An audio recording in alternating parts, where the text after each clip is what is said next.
Welcome. My name is Tom Hall. I'm Executive Director at Montclair Film. I want to introduce our moderator tonight. She stepped up like a true heroine that she is and did an amazing job of communicating with us and stepping up to the plate when we were really, really excited. This event came together very quickly, and she did put in a lot of work and effort to make it happen for us tonight. So please welcome Norinda Brown-Hayat, who is the Associate Clinical Professor of Law, Rutgers School of Law, Newark Campus, Center for Law and Justice. You want to come up?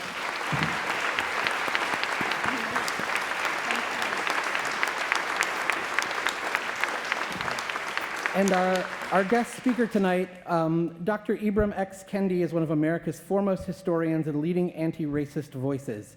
He is a New York Times bestselling author and the founding director of the Anti-Racist Research and Policy Center at American University in Washington, D.C. A professor of history and international relations, Dr. Kendi is an ideas columnist at The Atlantic. He's author of The Black Campus Movement, which won the W.E.B. Du Bois Book Prize, and Stamped from the Beginning, The Definitive History of Racist Ideas in America, which won him the National Book Award for Nonfiction at age 34, making him the youngest ever winner of the National Book Award for Nonfiction. At 27 years old, he earned his doctoral degree in African American Studies from Temple University in 2010. And in 2017, he became a full professor, the highest professional rank, at age 34. He's published 14 academic essays and books in academic journals, has commented on a series of international, national, and local media outlets, most of them this morning and this afternoon, apparently. He's been everywhere, and he's been incredible to be here. He has delivered hundreds of addresses over the years at colleges and universities, bookstores, festivals, conferences, libraries, churches, and other institutions in the United States and abroad. In 2019, Dr. Kendi was awarded the prestigious Guggenheim Fellowship. He joins us tonight to discuss his brand new book, How to Be an Anti-Racist, which I have had the privilege to read, and which I believe will change the paradigm for how we as individuals and citizens discuss, acknowledge, and confront the shared legacy of racist policy in our nation, as well as how we can join together to create new anti-racist policies that will allow us to transform the collective project that is America. Please welcome Dr. Ibram X. Kendi.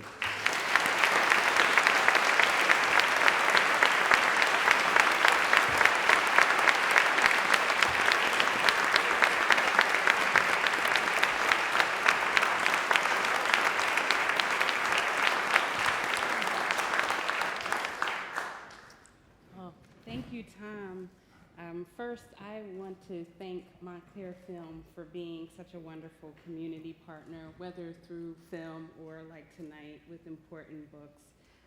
You all have your finger on the pulse of conversations that are happening right now, and so thank you for that. Then I want to thank this room full of concerned citizens for showing up on a Wednesday night in August and packing the house. This is a very special community that we live in, and your willingness to engage in this conversation, this type of conversation, not just in hushed tones in your bedrooms or in coffee shops, but in mass, in public, really speaks to the work that's already happening and the future of this community. So I just want to thank you. I'm new to Montclair, but this is just why we moved here. So it's very impressive. But the power in showing up it's so powerful. Like, I feel the room vibrating. It's so powerful just to show up and then to do the work once we leave here that we're going to be guided in tonight is just wonderful to see so many people willing to show up. But last and obviously not least, thank you to our guest of honor and our expert tonight, Professor Kendi. Thank you for being with us. Reading your work, I know that you're also a student of hip hop, so I want to say from Jay-Z's Izzo, you could have been anywhere in the world tonight, the days after this National Treasure is released, but you're here with us, and we appreciate that, you know. And we appreciate the gifts that you've given us in Stand from the beginning and now in How to Be an Anti-Racist. So thank you from the bottom of my heart, and I know all of these other folks here for taking time out of a very busy schedule to be in Montclair tonight. Thank you. So the thing is, there's good news, which is that you all have the book. That's the good news. The not so good news is you just got it. So there's few people in here who had the opportunity to read it. which means I'm going to try to navigate a conversation that allows Professor Kendi to talk about the book without you feeling left out for not having read it, right? I think one way to start is through current events. So what I'm going to do is I'm going to try to start us with what's happening right now, what's happened in the last week. And I think so much of this is interrelated. You'll be able to jump right in because the book is just really touching on everything that's happening right now. And then we'll slip into some chapters that I just can't hold. I don't want to be a spoiler, but I can't hold myself back from just getting deeply into some of the chapters. And again, I promise not to take the joy of you reading it away from you. Last week was tough, I think, for so many of us in the midst of the terror to mass shootings. We lost a Queen Mother, Toni Morrison. The nation mourned an author, an editor, a National Book Award finalist, a Nobel Prize winner. We did that privately. I thought about reading The Bluest Eye in high school, and then some of us have a public forum and can do that publicly. You wrote of her, she wasn't just the queen of American letters, she wrote America's letters. And whether we realize it or not, all Americans and all writers are indebted to Toni Morrison. And so I thought, wow, Toni Morrison wrote America's Letters, which talks about, to me, makes me think of the centrality of her work, how it's not just about the Black experience. And I saw a video she did where she said, this is about the American experience. And I felt your comment, your quote, resonated that. But also, you put her Song of Solomon on your anti-racist reading list. And so I thought that maybe you could talk to us about both Toni Morrison and Song of Solomon in the reading list, if people don't know about it, just to, hear your thoughts, further thoughts on Morrison. Sure. So, of course, first I'd like to thank you for your willingness to engage in this conversation, and thank Montfort Film for organizing this. I, of course, would like to thank you all for coming here tonight. I'm quite somewhat familiar with the history of this town, and so when we got the invitation to come here, it's the type of place you can't really say no to, because you know they have serious conversations here. And so I'm pleased and honored to be here, and certainly I was mourning Toni's loss, like I suspect every Black writer and every writer and every American who is in love with great literature. And I actually did do this anti-racist reading list for the Times earlier in the summer that in a way was sort of modeled after this book, How to Be an Anti-Racist. And you'll see in How to Be an Anti-Racist, it's not only me sharing my sort of personal journey to be an anti-racist, but it's also a conceptual journey that sort of takes the reader through different sort of concepts. So what does it mean to be an anti-racist and think about biology and ethnicity and culture and behavior and the body and color and gender and class and sexuality.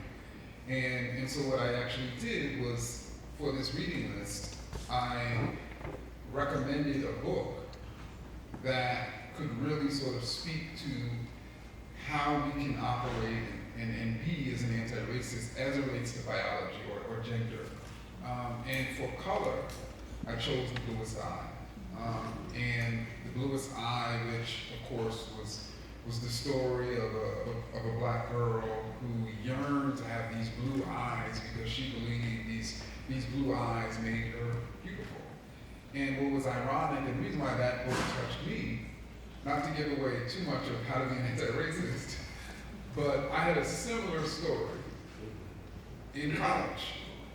And for me, it wasn't blue eyes, it was honey eyes, but more specifically honey contacts, or as my friends would call it, my orange eyes, that I thought made me look handsome. In other words, these eyes that you see today, I thought these were too dark and ugly, and I wanted something different.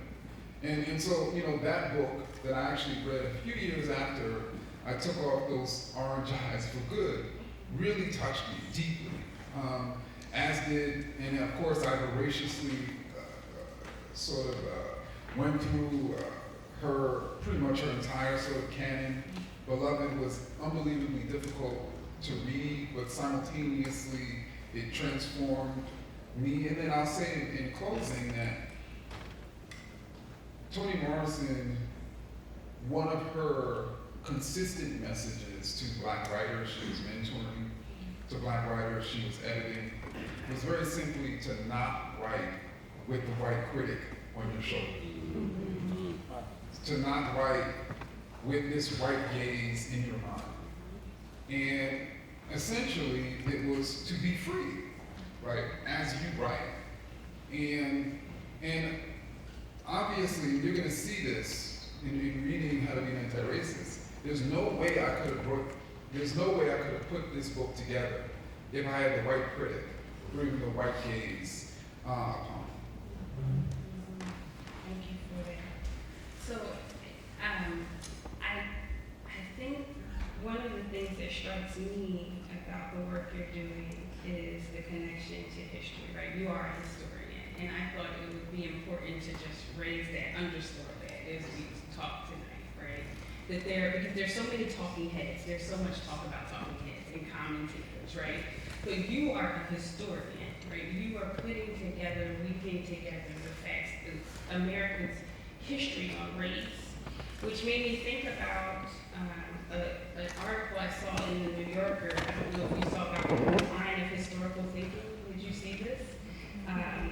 And for the audience, if you haven't seen it, the article highlighted that this history as a major has been declining more rapidly than any other major on college campuses, even as more and more students go to college. There's slightly more than 24,000 history majors now in the United States. And this is apparently across races, across genders, across geography, but more pronounced in the Midwest. So much so that the University of Wisconsin, Stevens Point, the chancellor there proposed eliminating the study of history, the history major there, altogether. Right, so I have a degree in history from Dartmouth. My husband has a degree in history. Like, we believe in history in our house, as I know you do, and you all do, right? We're here. So I just wanted to talk, though, about, the article, and I encourage you to read it, because it gets political, and I don't want to get that political right now, but about the danger in us leaving facts, in us leaving historians, keepers of our history. And which has just made me think of how important both of your books are to, collecting and reminding us of the history from which this country arises, but just how important that is to the place where we are right now, because history locates us and helps us see patterns. So if you could just, I know the book talks some about this dueling consciousness, how history moves back and forth. There's the history before the Civil Rights Movement and then after. So if you could speak some about both the role of history and what you see yourself, your role as a historian when we're losing so many historians. Yeah, it's clearly a tough time, and one of my departments at American University is the Department of History. And what I'd say is that fundamentally it is absolutely critical for us to understand history. And I see the lack of understanding or even historical thinking, to use that term, even among well-meaning people, particularly in the case of when they describe the sitting president. In other words, when people say things like, this is the worst, the U.S. presidency, the U.S. president has never done anything like this. How low can it get? This type of language has never been used by a U.S. president. These types of hateful rhetoric, that is just completely not in step with the history of the U.S. presidency. Does anybody know what I'm talking about? And so, and I'm thinking like, so those 8 slaveholders who are also presidents, I'm thinking somebody like Woodrow Wilson who decided to screen the birth of a nation in the White House. And then when he arrived, also before that in Washington, D.C., decided deliberately segregating the federal government. I'm thinking about people like Calvin Coolidge, who in 1924, when he, like the current sitting president, was pushing anti-immigration rhetoric, he ultimately was able to sign the 1924 Immigration Act, which essentially banned all immigrants from around the world, or limited them, pretty much banned people from Asia, limited people from Southwest and I should say Southern and Eastern Europe, and only really opened America's doors to people from so-called Nordic or Anglo-Saxon Europe. And then when he signed that bill, he said, America must be kept American. Does that sound familiar? Right? Or, and you know, I can sort of go on and on, right? And so I think that it is critical for us to assess and historicize, and to a certain extent compare. But in order for us to assess, historicize, and compare, we have to have a foundational knowledge, right, in history. And I don't think we should be using sort of myths of history to shock Americans, right? Because what's going to happen is, and I think this is already happening, is people will fundamentally see the problem embodied in one person, in the way they imagined before the current president, that the solution was embodied in what? One person, right? Which is fundamentally out of step with how nations, how history, how policy, how progress works. So, you know, I'm concerned obviously about that, and I'll say very quickly that we have been taught, even as it relates to race, an incomplete history. We've been taught a history that didn't allow us as Americans to understand and even expect the rise of Trumpism. And what I'm talking about is we've been fed this history of continuous forward racial progress.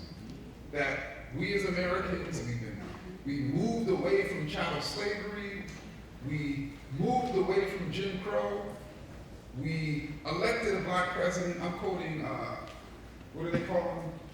Moscow Mitch.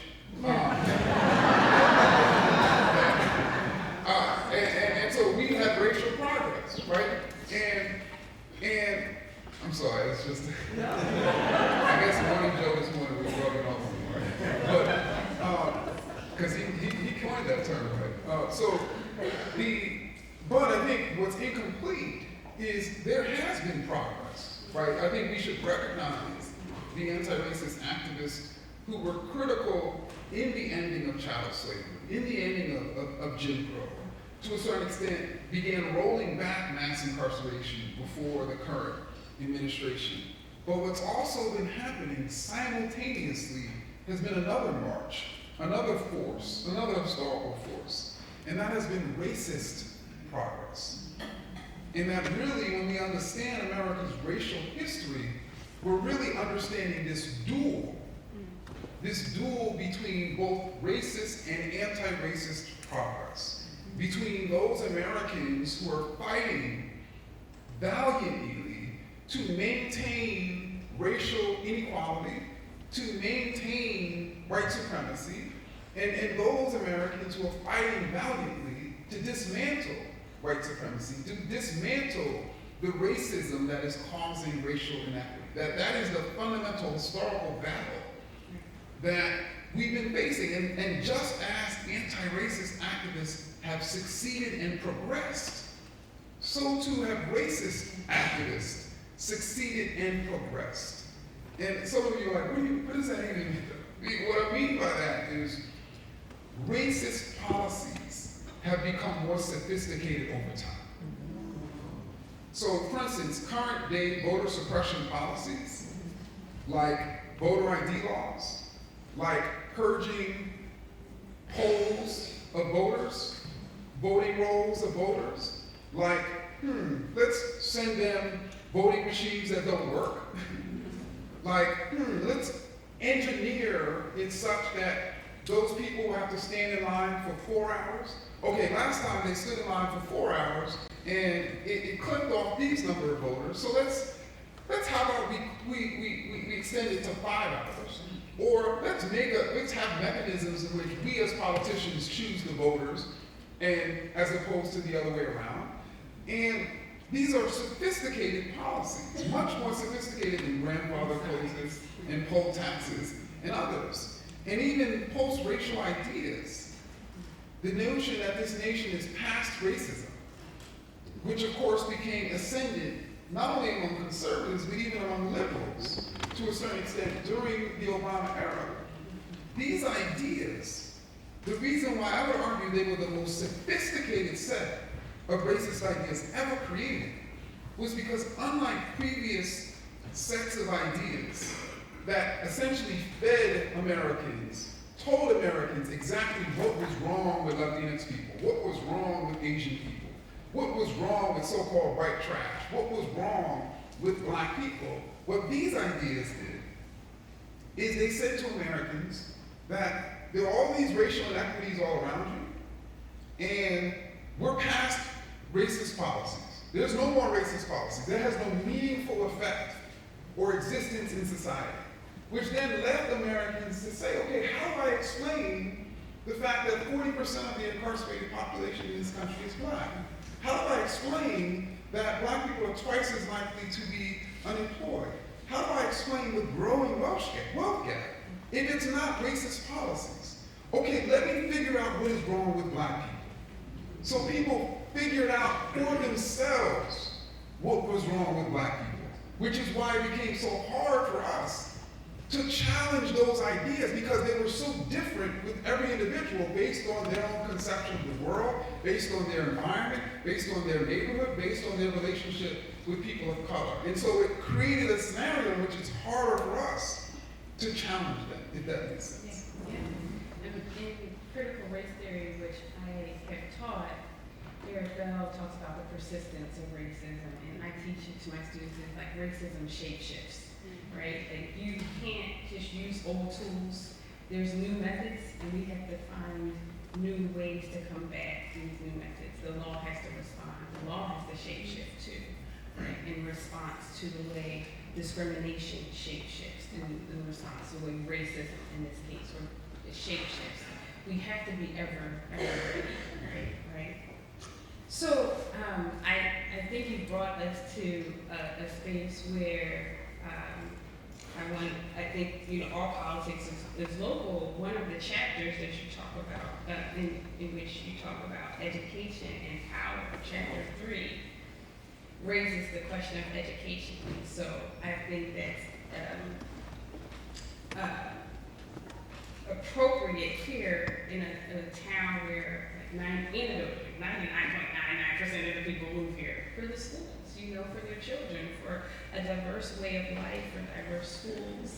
I want you to tell the story if you want to, or we could leave it for our audience to read about your 7-year-old self. But I'll just add that I have a 7-year-old, right?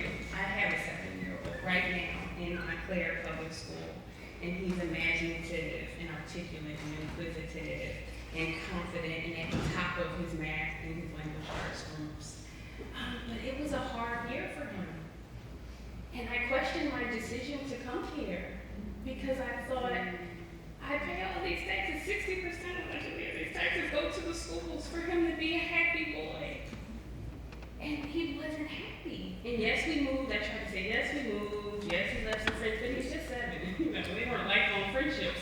Something else was happening to him, even in our wonderfully progressive states. And so, I lay awake at night thinking, if not Montclair, where? If not Montclair, if we can't buy him happiness here and this ability to excel and be happy and safe, where do we go? There's nowhere else to go. We left DC for Montclair. Where else do we take him? And my husband kept saying, you're trying to fix America. Like, this is the world we live in. But I do think that when I read chapter 3, in the questions, you said you looked at these pictures of children of color, and half of his class is of color, my other son, half of his class is of color, but that the teachers did not reflect that. And that rang true for me thinking about my son's school. And that's not the only answer.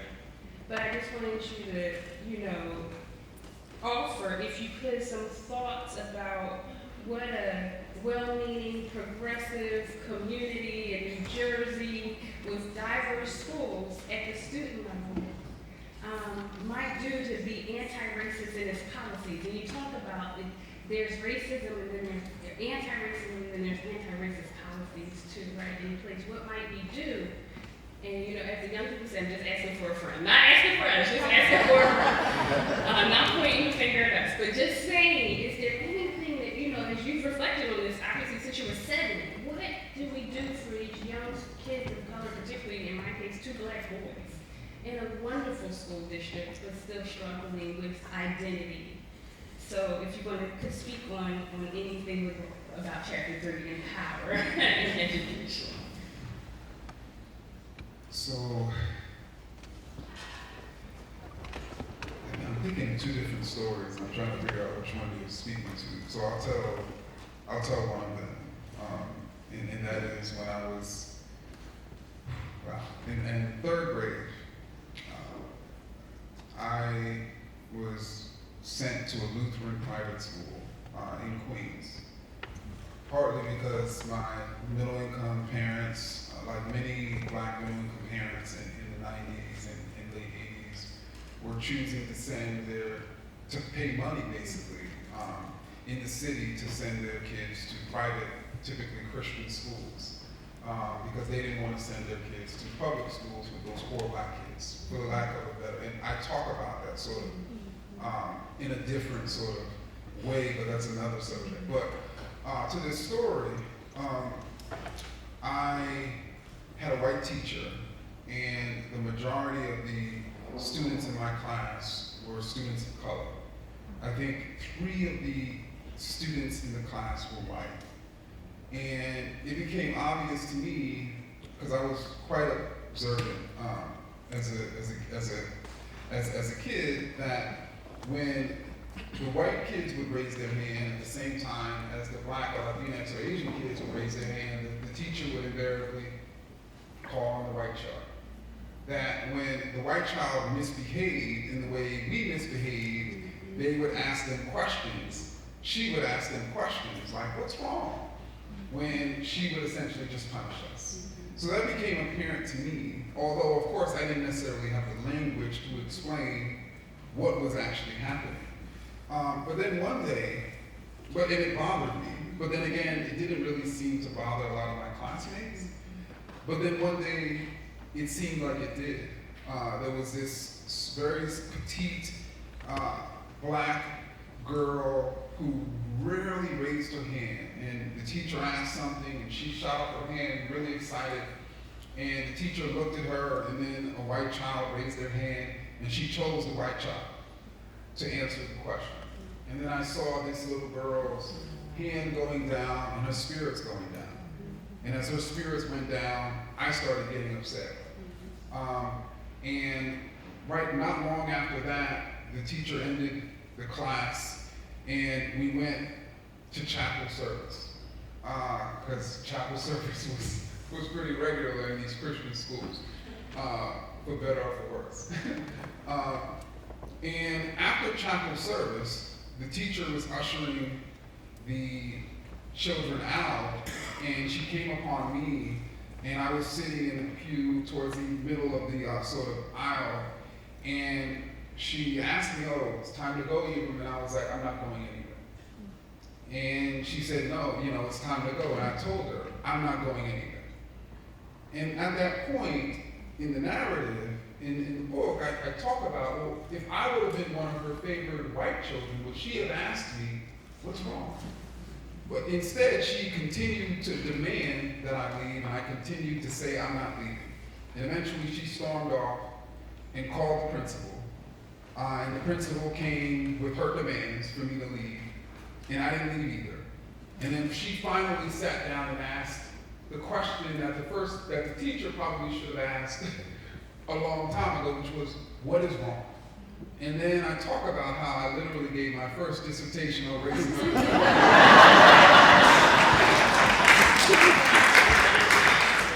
And I won't give away everything else that happened, but essentially, currently, even in preschool, black children, I think, are 3 to 4 times more likely to be suspended than white children. In preschool, let alone elementary school, middle school, high school. And studies consistently show, right, that questions are asked of white children when they misbehave. This is a child, so something must be going on. But when it's black children, we are treated as adults. You know what I mean? So black adults are treated like children, and black children are treated like adults. That's the way basically it works in this society. And so we get punished as opposed to questions being asked. And we are told we have no excuses at 8 years old. While even when white children are in college, they're able to say things like boys being boys. I mean, we saw that live with Kavanaugh here, didn't we? And so I think how a child is treated, how a child is asked questions or punished is absolutely essential to that child's experience.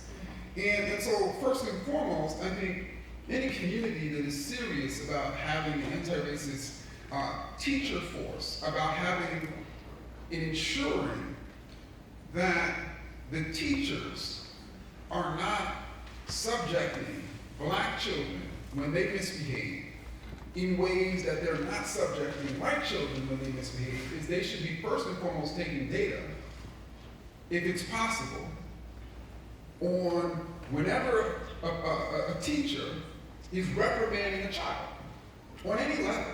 Now, obviously that would require teachers to take data on themselves, right? But we need that data because we need to know what teachers, right, need help or need to be fired. I mean, y'all know what I'm saying? Some can learn and some need to be fired. And that's as it relates to behavior. The other thing, of course, as it relates to expectations. Studies show that when a white teacher and a black teacher assess the same black child, black teachers are far and away more likely to have higher expectations for the same child. And so that's why studies consistently show that black children do better with black teachers. And that's just a fact. Now, I don't think that it is absolute, meaning every black child is going to do better with every black teacher than they do every white teacher, but I think what's actually the case is it is showing the impact of racist ideas, and not just racist ideas that demonize black children as criminals, but even a racist idea like, you're a black child, so I'm going to concentrate on civilizing you and developing you in ways that I'm not going to concentrate on in civilizing and developing that white child. Meaning you need extra help. I mean extra help. Right? And so I think that we have to ensure, right, that our teaching force, if there's any force in our community, our teaching force and people who work on our bodies, right, their minds are not flooded with racist ideas. And I'll finally say this, even Martin Luther King, in the late 1950s, when there was discussion about desegregating schools, and he was asked about that. And they don't tell you about this king, but this king was like, I am concerned about putting black children in classrooms with white teachers who look upon them as inferior. And he was against all forms of desegregation, but one of the forms that he was questioning was schools, precisely because of this idea. How can a racist teacher inspire, encourage, teach a black child? It is impossible. And teachers, like the rest of us, are raised to be racist. They're trained to be racist. It's very difficult. And so I think that it is absolutely critical that we have anti-racist teachers, because when we have racist teachers, they are going to do damage, and not just to children of color, right? They're going to do damage to white children. Because that white child is going to go out in the world thinking the entire world is white. Does everybody know what I mean by that? Yes. They're not going to learn about Toni Morrison. They're not going to understand different cultures. They're not going to be able to relate in this world in which you have to be able to relate to different groups of people in order to really be successful. Yeah, thank you for that. I think one of the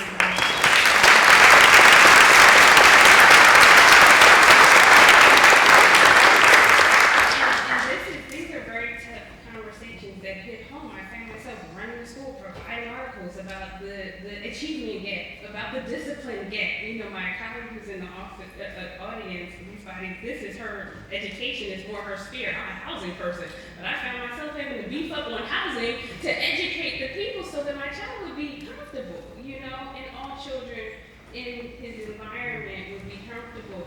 But I also think it touches on, you have to check your own anti-racism even when you're black, right? And so when we talk about space, because you people running up to school trying to say, I don't know what you think of other black people, but it's not us, right? You have to stop yourself from slipping into racism even as a person of color, even as a black woman. Like, just leave my child alone. I'm not sure what's going on in your head about black people, but could you just leave my child alone? Because we are extraordinary. Right.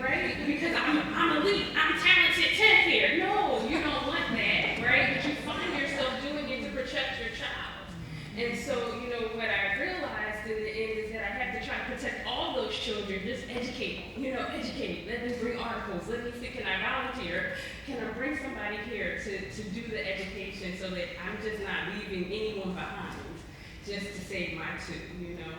So we have to check our own privilege and as well, I find myself. But you started talking about mass incarceration maybe 2 questions ago. And I think I wanted to go there next. In the context, if we could just go back to Stanford from the beginning for a minute, this question came to me in thinking about your writing about New Democrats. And I think this is very important as we look to 2020. And we have a field that's crowded. If you're voting Democrat, if you're voting Democrat, the field is crowded, and it's like, who's a New Democrat? Are they all New Democrats? Is there anyone who's anti-racist Democrat? And I think that's a question that this book raised for me, but also Bill Clinton. And if there's anything that, we can say, you talk about the Violent Crime and Control Act, and the impact that it had on communities of color, but also you juxtapose him to Angela Davis, and that she was giving a talk about abolition within 10 days of his first State of the Union address that really, launches this tough on crime campaign that Bill Clinton goes on. So I just wanted you to speak some about New Democrats, if you would, especially in light of choices that need to be made soon-ish about are there any anti-racist Democrats out there? Do you see, and what might a person who wants to be an anti-racist politician or presidential candidate present? So I think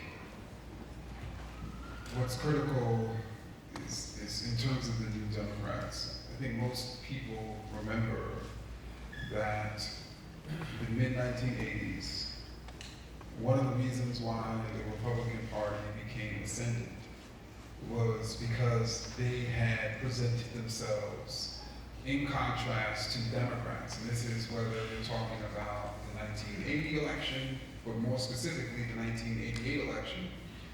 Republicans were able to present themselves as tougher on crime than Democrats. And Michael Dukakis, essentially one of the reasons why he lost the 88 election is because he came out against capital punishment.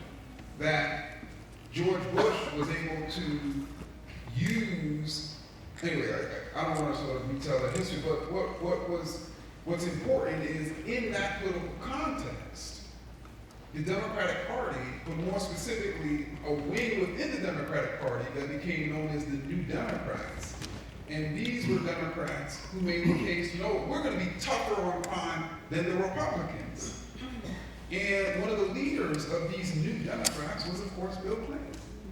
And so it wasn't surprising then that he would, and others like him, most notably Joe Biden, would push for the 1994 crime bill because they were essentially seeking to win this issue away from the Republicans so that they can claim the White House after, of course, the Republicans had won the previous 3 elections. And what was also critical was then in 1995, a Princeton professor wrote an essay called The Coming of the Super Predators. And he was specifically talking about preteen or teens that were people that were emerging right into adolescence, so right around 13 or so, 14 years old, black, urban boys. And it just so happened in 1995, I was 13 years old. And so he literally was talking about people like me, that I was a super predator. And that we were coming to destroy America. And this idea that we are to fear, that Americans are to fear young urban black people, not only came to dominate the Republican Party, but even the Democratic Party. Not only came to dominate white America, but even older black Americans who thought that hip hop was causing us to be violent, even though there was no evidence to support that. And so everybody was sort of coming at us and saying, you are dangerous. And so one of the reasons, I think the chapter called The Body, in How to Be an Anti-Racist really speaks to this. And to speak about my sort of own story as a 13-year-old, constantly being told that I'm dangerous, that ultimately I began to think and believe that I was dangerous, that I would look in the mirror and see danger, because so many people told me that I was dangerous. And so I think that it's absolutely critical, even for us as older people, and I think about this constantly, and this goes back to the previous question, to recognize the type of impact our ideas have on young people. Particularly young people are first formulating their conception of themselves and the world. But more specifically to your question about how to assess these candidates, I mean, to me, an anti-racist policy, very simply, is any policy that reduces racial inequity or creates racial equity, while racist policies reproduce racial inequity. So essentially, racist policies create racial inequity, anti-racist policies create racial equity. It's a very simple thing, and so we can assess policies based on their effect, and we can assess what they are based on that effect. Now, I think many of the Democratic candidates for president have put forth anti-racist policies. But what we can also do is assess, well, which one of these policies is going to reduce racial inequity the most? That's how we can assess which one of the policies is the most anti-racist. And so I'll say that in the sense of how we can assess the policies of candidates. And I personally, people have been asking me, so who do I support, who do I support? I personally want to give people the ability to assess different candidates as opposed to them sort of saying, oh, Ibram supports this person, so let me support that person. And in terms of anti-racist ideas, anti-racist ideas suggest that there's nothing wrong or even right with any of the sort of racial groups. And anti-racists would never say something like, as the president said, and like one of the Democratic candidates said, I don't have a racist bone in my body. An anti-racist would never talk about, okay, let me figure out whether racism is in this person's heart. Because the way in which we should be defining racist as a term is not a term that is literally fixed like a bone or even a heart. It's not an identity. It's not a tattoo. It's not who a person is. That is the common false conception of how people define the term racist, which is one of the reasons why people are like, no matter what, I'm not racist, I'm not that bad person, it's not in my bones, it's not in my heart, no, don't connect me to that bad person, no, not me, no matter what they say. And then the most egregious ones will say, I am the least racist person anywhere in the world. Because people think it's fixed, right? They don't want that identity, that label attached to them. But that's not how we should understand the term racist. Racist is not a racial slur. Racist is not a pejorative term. The irony is that most people who consider themselves to be moderate or even liberal or even progressive consider racist to be a pejorative term. Do not think racist is a descriptive term. But what they don't realize is that they're agreeing with somebody by the name of Richard Spencer. Richard Spencer, who 2 years ago helped organize the Unite the Right rally in Charlottesville, Virginia, which of course led to all sorts of violence and ultimately Heather Heyer being killed. He once said, racist isn't a descriptive term, it is a pejorative term. That is the ideology of white supremacists in this country. No, racist is a descriptive term. And let me say, the reason why white supremacists want Americans to believe that racist is a slur that they should oppose at all costs, that racist is a pejorative term that they should attack back when called it, is because they want Americans to be in denial. They don't want Americans, particularly white people, to confront their racist ideas because as recruiters, they prey on white people's racist ideas. They don't want people confronting their own, they prey on them. That's how they reel people in.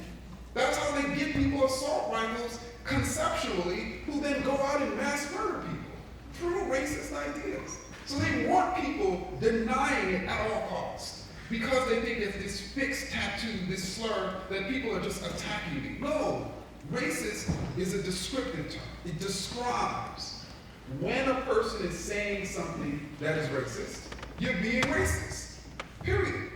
When someone is supporting a policy that is racist, they're being racist. What's also interesting, though, is in the next moment, that very same person can say something that is anti-racist, which means in that very next moment, they're being anti-racist. That's why it's not a fixed category or identity or a tattoo.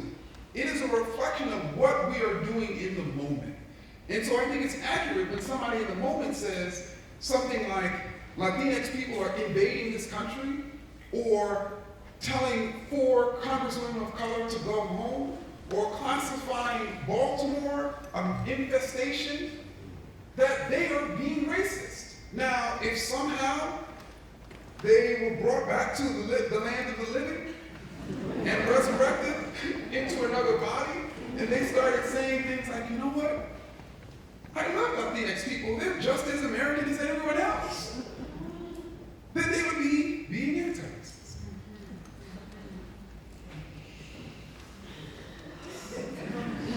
Okay. Wow. I want to stay there because I don't have enough time to move anywhere else. Because we want to get at least 1 or 2 questions from the audience. But so perfect. I raised Angela Davis because she was talking then in 1994 when she talked last week. She was at Stanford, and I read bits of her talk from Stanford last week, and it mirrored what you had written of her saying in Stanford in the beginning. Specifically, she talked about using institutions other than prisons to address social problems that lead to imprisonment. And she called this new abolitionism, right? So first I want to raise her up because talk about someone who plants trees under whose shade she may not sit. This woman will not stop. Like she just will keep on going until her grave. And I just am just thankful for that kind of diligence, right? 1994 and then last week. And she's just at it all the time, right? So I just wanted to raise that up, but also if you could speak some about abolitionism, and it made me think, just to end where I started on a little bit of hip hop, Lauryn Hill and her free, get free, you know, like we can get free, not just people who are incarcerated, but what I see your book as saying to all of us is to get free, right? Like we can free our minds, free our actions, we can choose in each moment new abolitionism for ourselves to get free. And so if you could just speak to us about abolition, both of the literal kind and freeing people from the wreckage that is the Bill Clinton, you know, what came out of New Democratic policy, New Democratic policy, but also what we can all do to just free ourselves. Sure. So I think there's the specific sense of freeing people who are incarcerated, who are literally and legally slaves. And I never really completely understood this until I was at a barbershop in North Philadelphia, black part of Philadelphia, and I was getting my hair done, or did. Someone came in to sort of talk to the guy who was doing my hair, and the guy, dude was like, "Oh, I haven't seen you in a while. You know, what's been up with you?" And he was like, "Yeah, man, I was in bondage." And this was somebody who had just been released from prison. And throughout his discussion with this guy, whenever he would refer to his being incarcerated, he would refer to himself being literally in bondage. And it was really that moment that I really realized what I've been reading and studying. And so obviously people who, like Angela Davis, who are challenging mass incarceration, who are actually making the case, let's imagine America without prisons. She wrote a famous book called Are Prisons Obsolete? It's a very small book that I think is one of the most powerful books she's ever written. And can we imagine an America without prisons? And the way we imagine America without prisons is we don't say there's high levels of violence in that neighborhood because the people are black and the people are genetically predisposed to violence, or that somehow they came from broken homes and broken mothers and broken fathers and a broken culture, which is why they're committing all that violence. No, we actually say, you know what, around the world, where you have high levels of poverty and high levels of employment, you can have high levels of violent crime. That this is an unemployment and poverty issue. So let's fight crime, quote, violent crime, with jobs and resources rather than cops and prisons. But then I think in a larger sense, when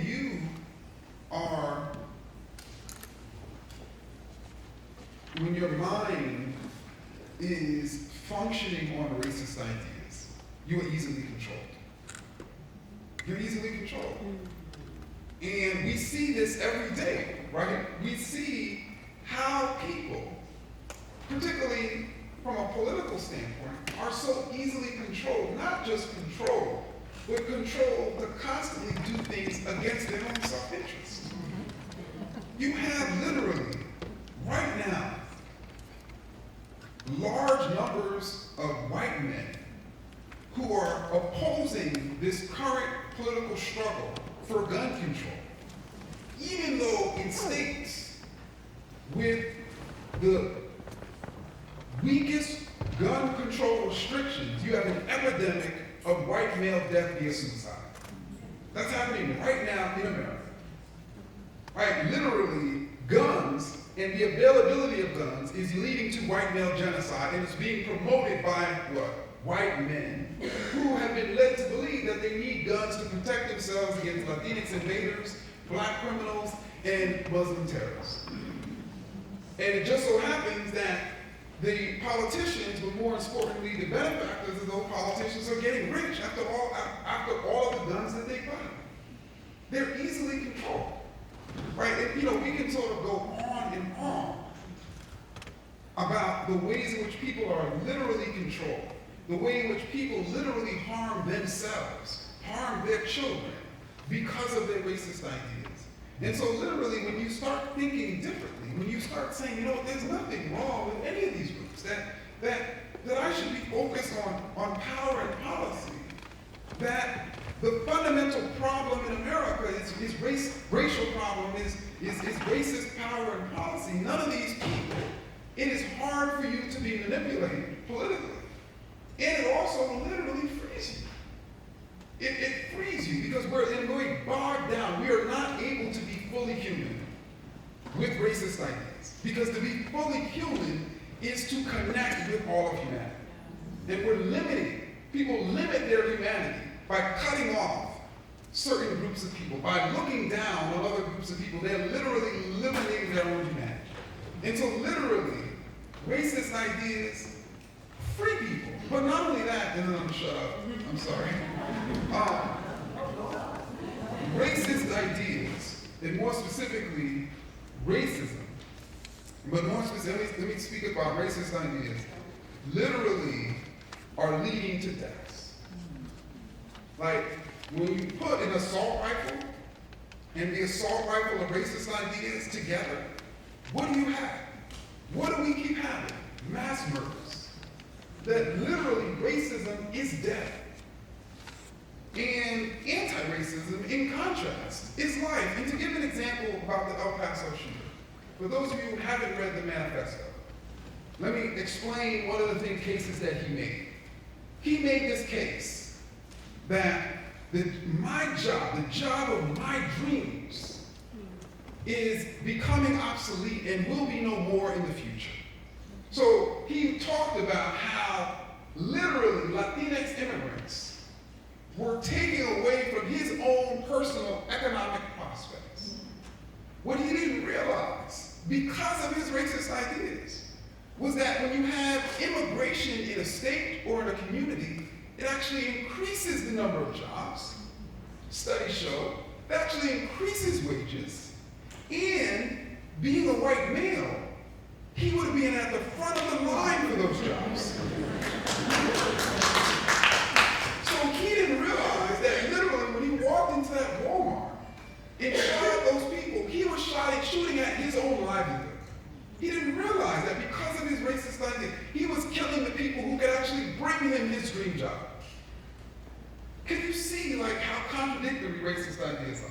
And they've always been that way. And they've always been death. And so anti-racism is not just about freeing us, it's literally giving humanity the ability to live.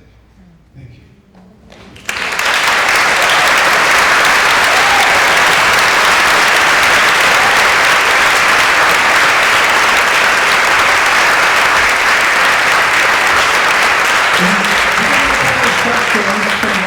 Did anyone have a question they'd like to ask? Yes, here.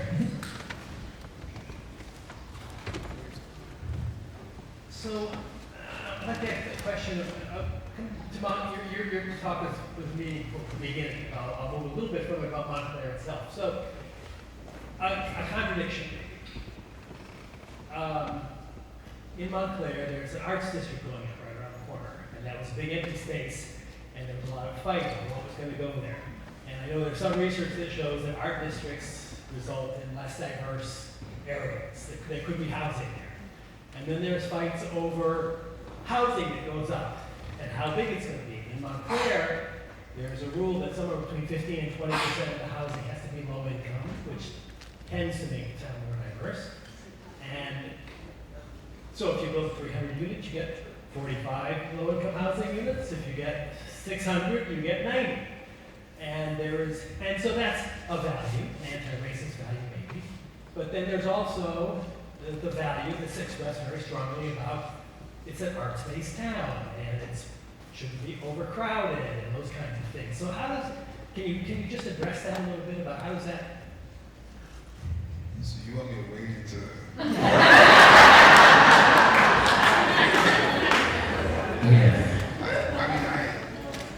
I'll say this without being too specific so nobody doesn't jump on me. You know, I think that there's an incredible housing crisis in this country. I mean, one of the books that emerged the same year, stamped from the beginning, 2016, was this book called Evicted, which talked about the epidemic of evictions and homelessness among not people who don't have jobs, but people who work, and how difficult it is for them to find affordable, reliable housing owned by people who are not slumlords, right? And so obviously, you know, housing is absolutely critical, and the availability of affordable housing is absolutely critical. But at the same time, art is absolutely critical. And you know, when we talk about the decline of history, we really can talk about the decline of humanities more broadly, the humanities disciplines, or even art and culture more broadly. That in many ways, Americans or certain segments of America are shifting away from the recognition of how critically important it is for us to be well-rounded and for us to have ways in which we can showcase and appreciate art and culture.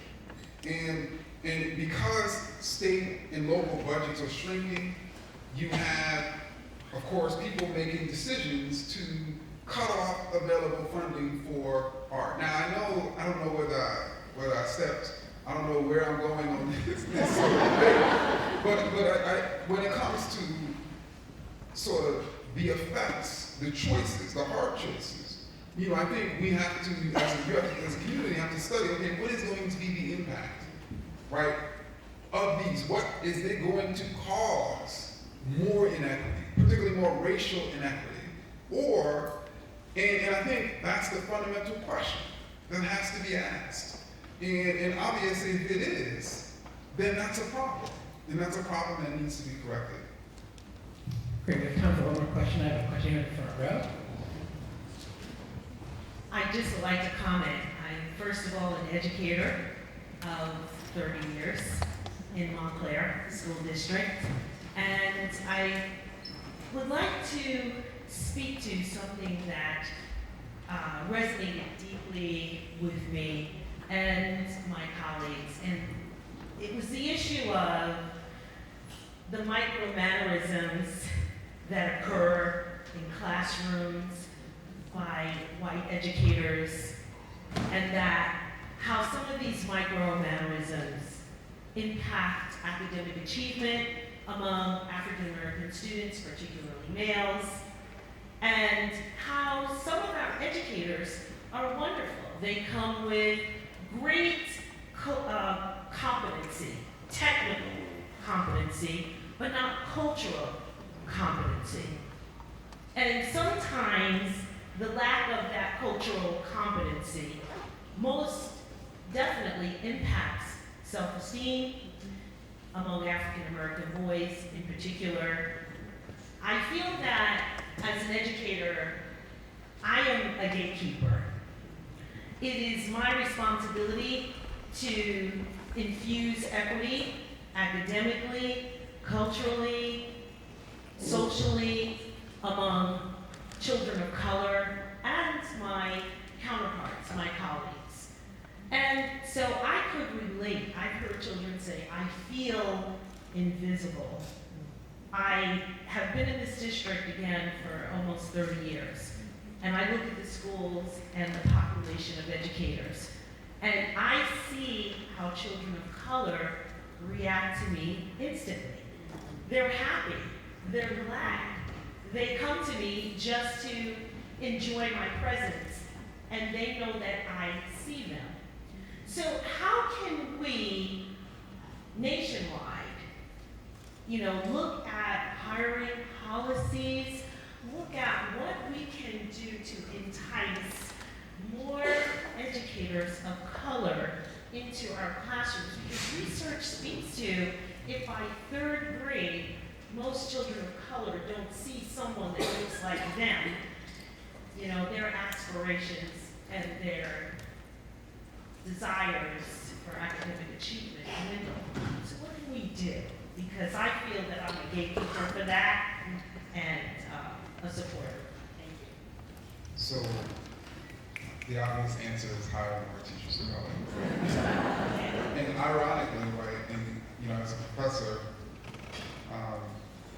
there's a similar sort of discussion we're having in departments and even in schools in which there is a lack of professors of color.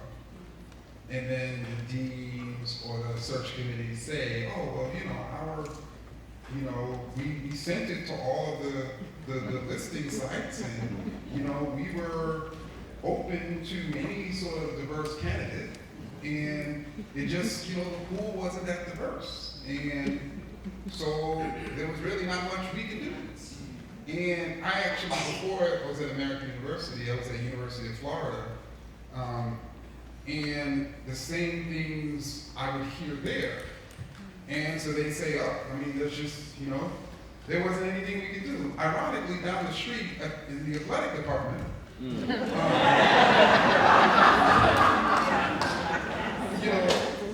see, there was a football coach who said, well, booster, alumni, AD, there's really nothing I can do. I tried to recruit the best, or I tried to, but there was, they were fired, right? The irony, right, is that in the athletic department, they have no problem recruiting the brightest and the best athletes who in football oftentimes happen to be black. But then in the humanities, in the social sciences, on the faculty side, we are able to say, oh, we tried and there's nothing we can do and keep our jobs, right? What do the football coaches do? They go out there and recruit.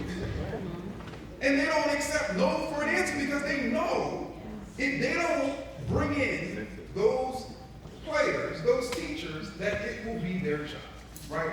And that's the irony, right? And I think that I'm saying go out and recruit because literally, if this district is as good as you say it is, then you literally have the ability to go out and pull great teachers of color from other districts.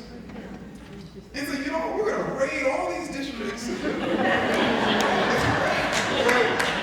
And we're going to, and why can't you do that? Now, obviously, that's not going to solve the problem nationwide or the whole state, right? Or we're going to create a pipeline within this town, within this state, within this county, right? We're not going to blame the poor, the people who aren't here, for our lack of diversity. Can you imagine that? That's how that normal that is. That we get to blame people who aren't even in the institution. Well, they just didn't want to come here. They just chose those schools in Brooklyn or Newark or Trenton. They just didn't, they didn't really want to. Can you imagine? Like, in no other field can we do that. Man, can y'all do that in your jobs? We can't do that. We can't blame the other people, but when it comes to race, we can do that, and it's normal. No, I think we should hold ourselves accountable. And I think you should hold yourselves accountable. And I think you should leverage the reputation of your district in getting the best teaching and most diverse teaching body in the state and in this country and serving as a model for what the state and the nation needs.